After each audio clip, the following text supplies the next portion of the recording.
Well, y'all might laugh at this, but it's chilly out here today. It's like 50. So I got my sweatshirt and pants on. Usually I grind in shorts, but yeah, it's chilly today, so I'm having fun having cold hands with the water coolant system on my grinder. Getting all these, I got them profiled yesterday. Got the straight edges at 90 degrees to the flats, so it's parallel for the most part. I'm sure it's within a tenth of a degree or two or so like that. Right now I'm doing the chamfering of the edges and making it to where it's feels like a much smaller knife in hand. Yesterday I was experimenting. I did a small chamfer, about 1/8 of an inch all the way around.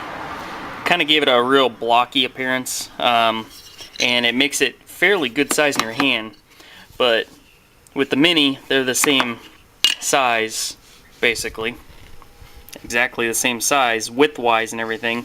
When I made the longer one, I just extended the frame. So, in the hand, I put a larger chamfer on this one.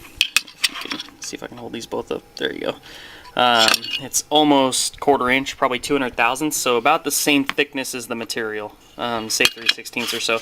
So pretty decent chamfer, and it makes it a lot smaller in your hand. So chamfer around the edges.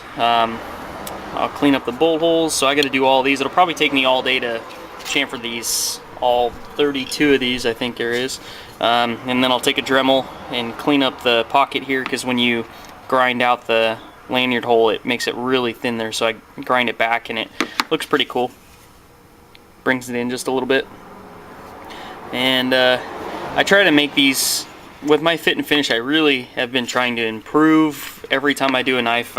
My motto is every knife that goes out of the shop is better than the next. So I'm always shooting when I'm grinding. I always think to myself, I want it to look like an integral. I want it to be looking like one piece, and if I get the shadows right, you can't even tell that this is 3 pieces, but you can see a little tiny line in there, and that's just how it goes, especially when you take it apart and put it back together a few times and things don't line up perfectly to the 10th. So I try to combat that the best I can. So right now I'm just gonna be sitting in front of the grinder. Let's walk over there and sit on my makeshift stool here so that I don't have to stand in front of this thing all day. And I've got my plating set. Oh, I don't even know what degree it is. I usually don't even check. I just set it the steepest it goes. I'm setting about 38 degrees, 40 degrees. And I scribe a line. You can just barely see that line that I scribed in there. Not this one, but the next one up. I just work it back and forth until I hit that line and I get it real smooth. And then I work the next straight spot, and then I work the corner. The corner grinds really, really, really fast and really easy, so what I try to do is give myself 2 lines to work against, and then I match them on the corner by grinding it just extremely lightly. A little tip for y'all if you're doing chamfering on things. Makes it look a lot cleaner, because if you don't, I ground this one really fast yesterday, and you can just see to where it doesn't quite match up. There's like a little bump right here in the corner. I try to avoid that. I try to make it look really clean like this. All the transitions are nice and straight. All my lines are straight. That's what you're shooting for. It just takes a lot of practice to get that down. And I'm getting better every day. Just like everybody else, I suppose. So there you go. I'm gonna chamfer these, and I'll kick the video back on and show it when they're all done. Got the pile of them sitting here, all the small ones. So 4 totes of freaking folders. That's a lot of folders. Should have blades back from heat treat midweek next week, so I'm hoping to have all the frames done and ready to go for the blades, and then it'll be a really quick transition into getting these things finished and getting them out to you boys. So have your PayPal ready. Hopefully within the next couple of weeks these will all go out, because I've got a big batch of stuff coming in for myself here pretty shortly, and you'll see the first premiere of the Hoback machete. I've never made a machete before, so got some really nice 100,000 CPM 154 coming in from Aldo, and or I've already got it in, cut them out, put them out to heat treat, and they should be pretty sweet 18-inch blade machetes. So you'll probably see one of those coming out, and I'm keeping one for myself for my bug out bag. Alright guys, give me a few minutes. Well, actually it'll be just a second for you guys, and it'll be a couple hours for me, and I'll get back to you. Alright, I have no idea if you guys care about this, but I mentioned earlier that I scribe a line to grind to for chamfering the edges. I also do it for marking the center line of my blades when I need to grind them out, or grind the bevels. So I figured I'd show you my setup. At the scrapyard a while back, I picked up my trusty home-built anvil, which is like a 7-inch by 3-inch thick piece of 4140. I surfaced it on the mill and flame hardened it, so it's got fairly decent rebound on it, but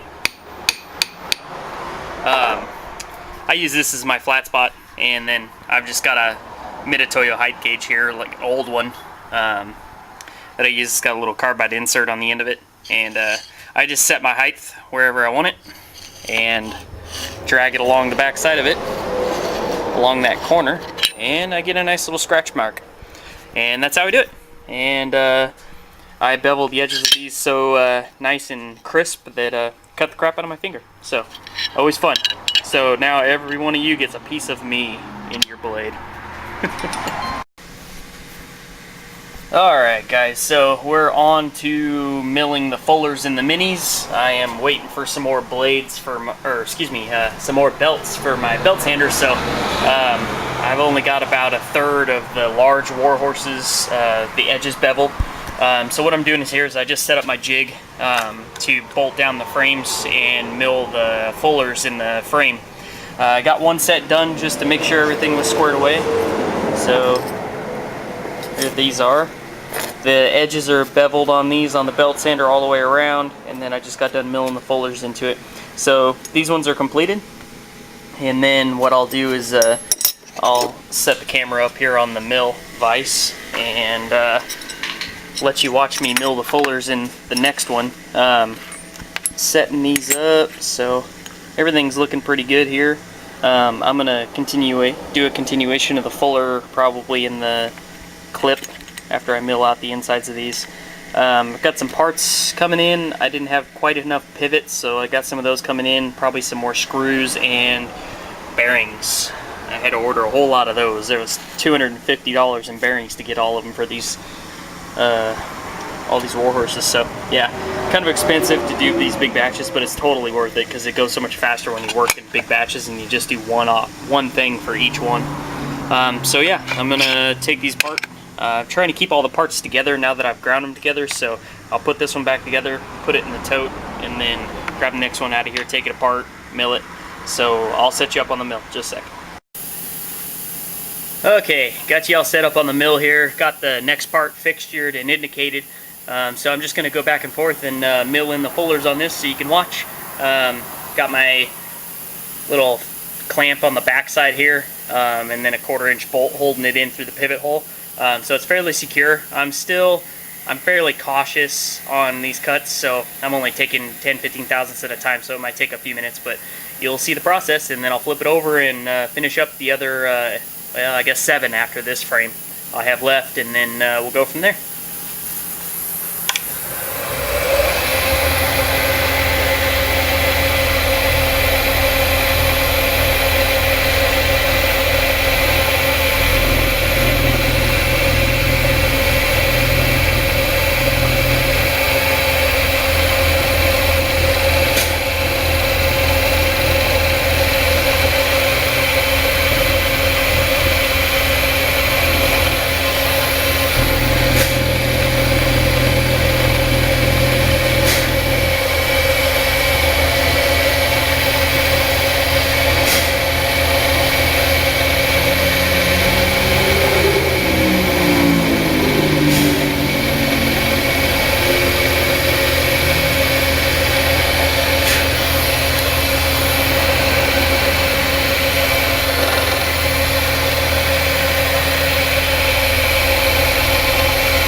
just moved my x-axis minus 250 thousandths, so quarter inch, and that's what I will drop this back at, and then I will feed across.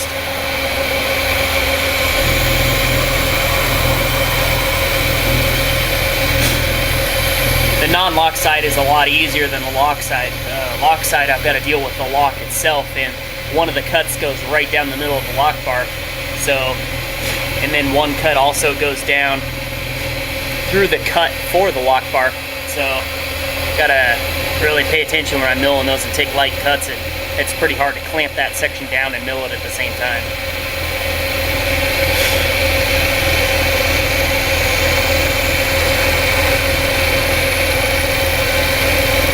Normally I would blow all these chips off with the air hose, but it'd be really loud for you guys, so I just blow it off just by my mouth, just so that you can still see what's going on. So, taking my last hard pass, 15 thousandths.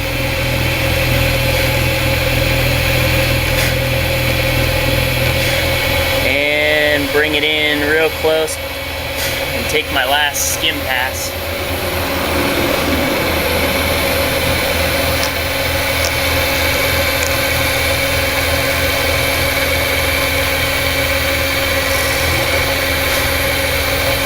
Work in the final edges and smooth it out.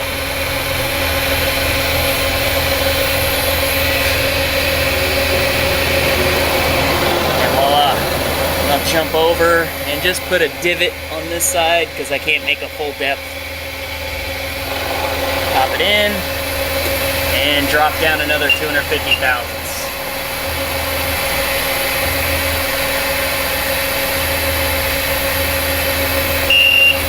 Go just to the edge. And make my divot. Raise up.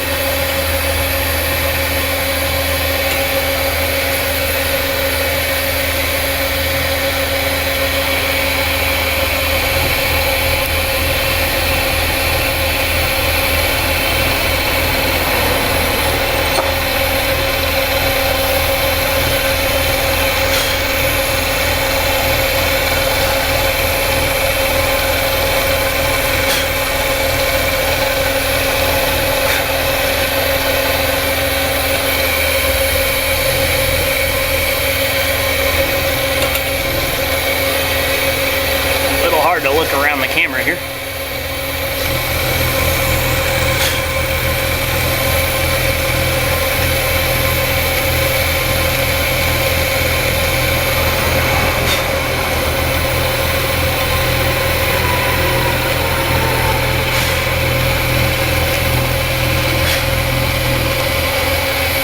Take my final skin pass.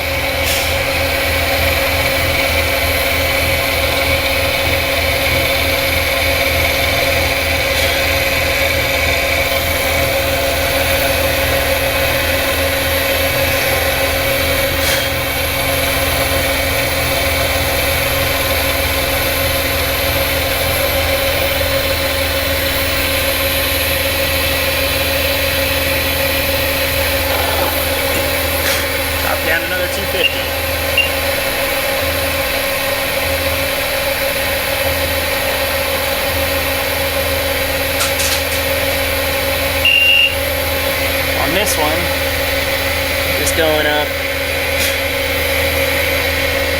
Hard to see here. Turn off the mill for a moment. Got a little bit of oil there obscuring the hole for the stop pin.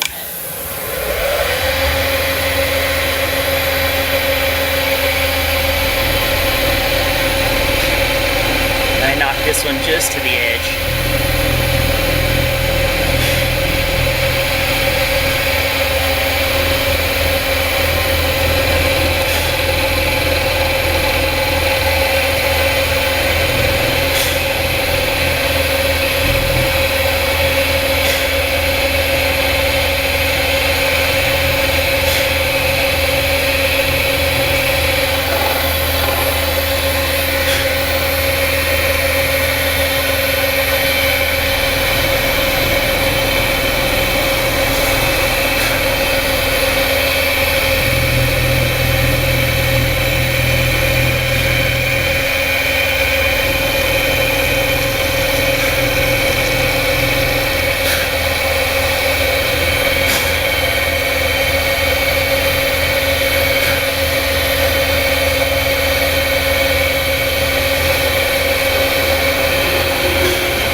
voila.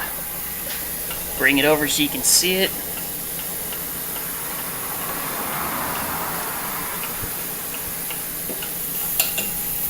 Blow it off.